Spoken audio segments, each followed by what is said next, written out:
ഒരിക്കലും നീക്കം വരാത്ത ദൈവവചന ചിന്തകൾ കേൾക്കുന്ന എല്ലാവർക്കും ക്രിസ്തീയ വന്ദനം അറിയിക്കുകയാണ്.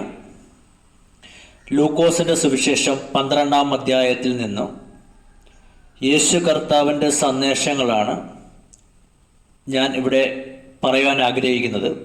19-20 വാക്യങ്ങളിലകത്ത് കർത്താവിൻ്റെ സന്ദേശത്തിൻ്റെ 11-ാമത്തെ വാക്യത്തിലും രേഖപ്പെടുത്തിയിരിക്കുന്നു. 19-ാമത്തെ വാക്യത്തിൽ പറഞ്ഞിരിക്കുന്നത്, എന്നിട്ടും എന്നോട് തന്നെ നിനക്ക് ഏറിയ ആണ്ടുകൾക്ക് മതിയായ അനവധി വസ്തുവക വെച്ചിരിക്കുന്നു. ആശ്വസിക്കുക, തിന്നുക, കുടിക്ക, ആനന്ദിക്ക എന്നു പറയും. ദൈവമോ അവനോട്, മൂഢ, ഈ രാത്രിയിൽ നിന്റെ പ്രാണനെ നിന്നോട് ചോദിക്കും.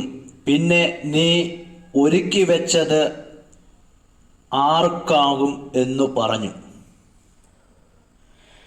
ഈ ലോകത്ത് നന്മകളും ഉയർച്ചകളും ശ്രേഷ്ഠതകളും ഒക്കെ ഉള്ള ആളുകൾ പല സന്ദർഭങ്ങളിൽ പറയാറുള്ള ഒരു വാക്കുണ്ട്, എനിക്കൊന്നിനും കുറവില്ല, ഞാൻ എല്ലാ തലങ്ങളിലും ഭദ്രമായിരിക്കുന്നു എന്നുള്ള ചിന്തിക്കുകയും പറയുകയും ചെയ്യുന്നവരെ നമ്മൾ കാണാറുണ്ട്.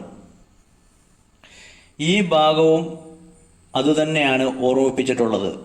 ഒരു വർഷത്തെ വിതയിൽ ശ്രേഷ്ഠമായ തലത്തിൽ വിതയ്ക്കുകയും കിളിർത്ത് വളർന്ന് ബലം നൽകുകയും ചെയ്യപ്പെടുമ്പോൾ 100 മേനി ഫലം ലഭിക്കപ്പെടുന്ന കർഷകൻ തനിക്ക് ലഭ്യമായ ആ ഭൗതിക നന്മകളിൽ കൂടുതൽ ഊന്നിക്കൊണ്ട് എൻ്റെ ജീവിതകാലം മുഴുവൻ എനിക്ക് ജീവിക്കാൻ ഉള്ളതുണ്ട് എന്ന്, എനിക്കിനി ഏറിയ കാലത്തേക്ക് ഒന്നുകൊണ്ടും ഭാരപ്പെടേണ്ട ഒരു അവസ്ഥയില്ല എന്ന് പറയുമ്പോൾ സർവശക്തിയുള്ള കർത്താവ് ചോദിക്കുന്നു, ഈ രാത്രിയിൽ നിന്റെ പ്രാണനെ ഞാൻ ചോദിച്ചാൽ നീ ഒരുക്കി വച്ചിരിക്കുന്നത് എല്ലാം ആര് അനുഭവിക്കും? നീ നേടിയതും സ്വരൂപിച്ചതും ഒന്നും നിനക്ക് ഭദ്രമായി ഇരിക്കുവാൻ നിർബന്ധമില്ല എന്നുള്ളതായി ഓർമ്മപ്പെടുത്തുന്നു.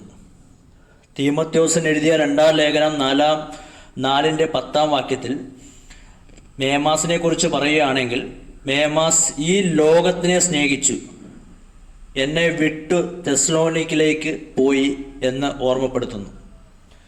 ലോകത്തെ സ്നേഹിക്കുന്നവർ, ലോകത്തിലെ താൽക്കാലികമായ ചില നന്മകളിലും സ്ഥാനങ്ങളിലും ആശ്രയിക്കുന്നവർ, ആ തലങ്ങളിലൊക്കെ മുന്നോട്ട് പോകുമ്പോൾ അങ്ങനെ ജീവിച്ചു പോകുന്നവരോട് ദൈവത്തിൻ്റെ പരിശുദ്ധാത്മാവ് പറയുന്നത്, പുഴുവും തുരുമ്പവും കള്ളന്മാർ തുരന്ന് മോഷ്ടിക്കുകയും ചെയ്യുന്ന ഈ ഭൂമിയിൽ നിങ്ങൾ നിക്ഷേപം സ്വരൂപിക്കരുത് എന്നുള്ള ഓർമ്മപ്പെടുത്തലാണ്.